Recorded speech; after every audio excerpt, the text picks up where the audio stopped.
सोचिए, एक किताब इतनी खतरनाक है कि उसे जेल में रखना मना है। वीडियो की शुरुआत में आप देख रहे हैं, एक किताब जल रही है, उसकी राख हवा में उड़ रही है। अचानक आग में से एक नाम उभरता है, the 48 laws of power.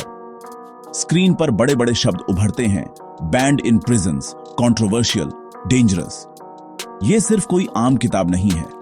America की कई जेलों में यह किताब बैन है, क्योंकि कैदी इसका इस्तेमाल गार्ड्स को कंट्रोल करने के लिए करने लगे थे। यह किताब सिर्फ कैदियों की नहीं, बल्कि दुनिया के सबसे बड़े रैपर्स जे-ज़ी, 50 सेंट, कान्ये वेस्ट और कई डिक्टेटर्स, क्रिमिनल्स की भी फेवरेट है। क्यों? क्योंकि इसमें छुपा है पावर का सीक्रेट।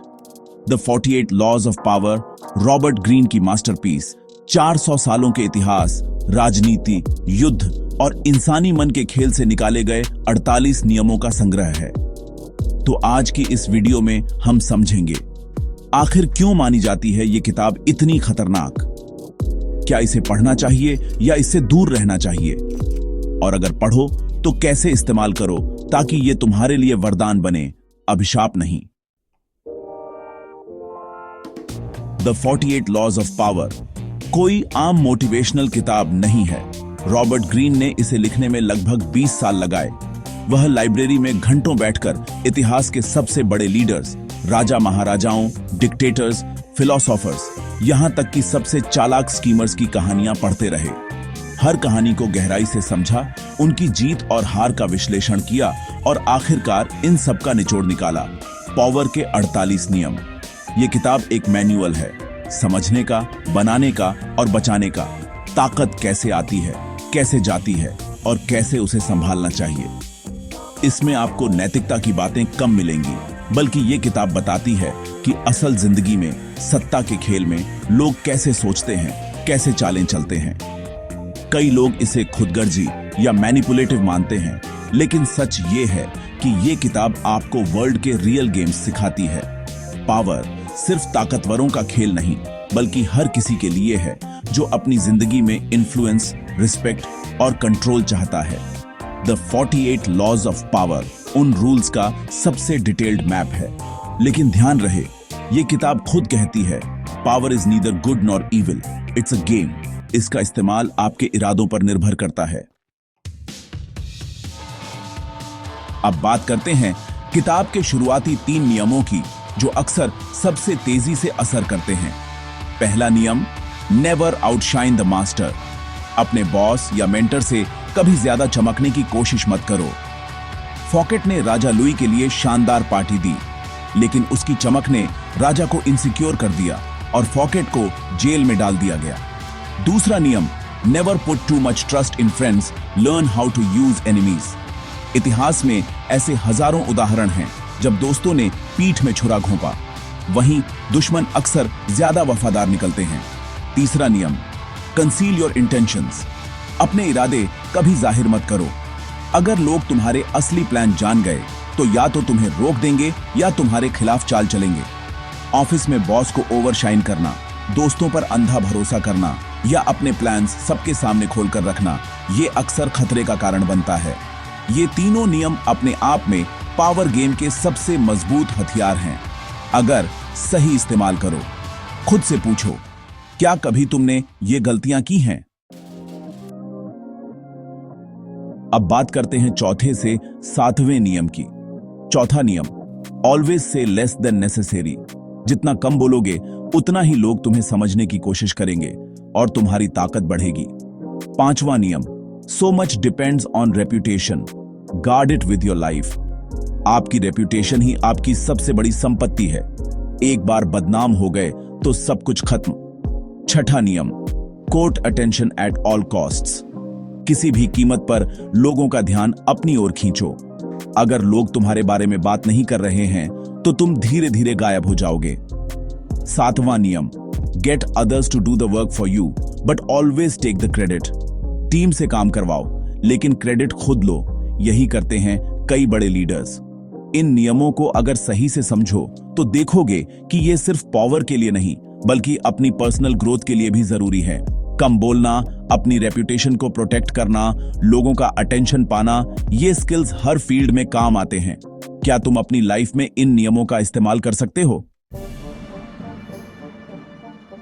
अब आते हैं उन नियमों पर जिनकी वजह से यह किताब सबसे ज्यादा विवादित है। पहला, law 12, use selective honesty and generosity to disarm your victim. कभी कभी सच बोलना या उदारता दिखाना सामने वाले को पूरी तरह निहत्था कर देता है।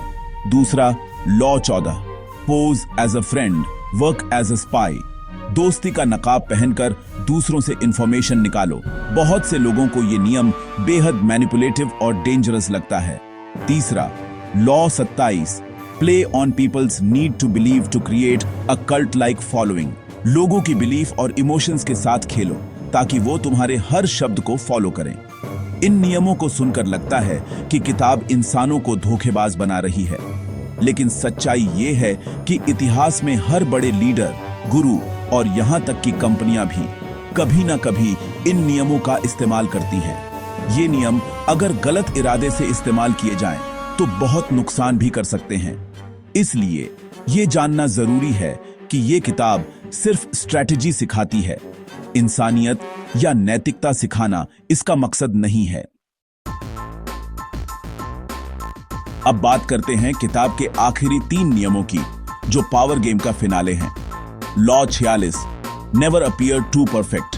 कभी भी इतना परफेक्ट मत दिखो कि लोग जलने लगे या तुम्हें गिराने के प्लान बनाने लगे। Law 47, do not go past the mark you aimed for. In victory learn when to stop.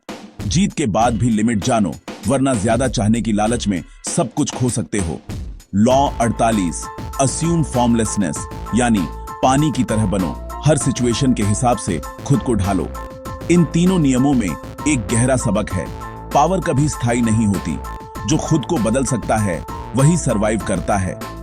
आज की दुनिया में जहां सब तेजी से बदल रहा है, वहां रुकना, परफेक्शन दिखाना या फ्लेक्सिबिलिटी ना रखना खतरनाक हो सकता है। अब एक सवाल, क्या द 48 लॉज ऑफ पावर अनैतिक किताब है? क्या यह बुराई सिखाती है? इस पर बहुत डिबेट होती है। कुछ लोग कहते हैं यह किताब पढ़कर लोग धोखेबाज बन जाते हैं, लेकिन खुद रॉबर्ट ग्रीन ने कहा है, this book is a weapon, you can use it for defence और अटैक। असल बात यह है, यह किताब आपको तैयार करती है उस दुनिया के लिए जहां लोग आपको मैनिपुलेट करने की कोशिश करते हैं। अगर आप इन नियमों को जानते हो तो खुद को बचा सकते हो, ठीक वैसे ही जैसे आप मार्शल आर्ट्स सीखते हो ताकि खुद की रक्षा कर सको। द 48 लॉज ऑफ पावर का असली सबक है, अवेयरनेस इज पावर। जानना जरूरी है कि दुनिया कैसे चलती है ताकि आप दूसरों के गेम का शिकार ना बने। अब बात करते हैं इस किताब की आलोचनाओं की। बहुत से लोग कहते हैं कि द 48 लॉज ऑफ पावर इंसानों को साइकोपैथ बना देती है। लोग दूसरों पर भरोसा करना छोड़ देते हैं, हर किसी में दुश्मन देखने लगते हैं। कुछ कहते हैं कि यह किताब रिश्तों को बर्बाद कर देती है। दोस्ती, प्यार, बिजनेस, हर जगह सिर्फ गेम देखने लगते हैं। यह एक साइड इफेक्ट है अगर आप बैलेंस खो देते हो। रॉबर्ट ग्रीन खुद कहते हैं, don't lose your humanity. Power game जरूरी है, लेकिन ट्रस्ट, इमोशंस, रिलेशनशिप भी जिंदगी का हिस्सा है। हमेशा खुद को याद दिलाओ, ये किताब दुनिया जैसी है वैसी दिखाती है। आखिर में, क्या द 48 लॉज ऑफ पावर पढ़नी चाहिए? मेरा जवाब है हां, जरूर पढ़ो, लेकिन समझदारी और जिम्मेदारी के साथ। यह किताब आपको वो सच्चाई दिखाएगी जो अक्सर लोग छुपा लेते हैं, लेकिन जरूरी है कि आप इसे सिर्फ इस्तेमाल करने के लिए न पढ़ें, बल्कि समझने के लिए पढ़ें। द 48 लॉज ऑफ पावर आपको ये नहीं बताती कि दुनिया कैसी होनी चाहिए, बल्कि ये दिखाती है कि दुनिया असल में कैसी है। याद रखो, जैसे आग से खाना भी पकता है और हाथ भी जल सकते हैं, वैसे ही ये किताब भी एक टूल है। सही इस्तेमाल करो, वरना खुद को जला सकते हो।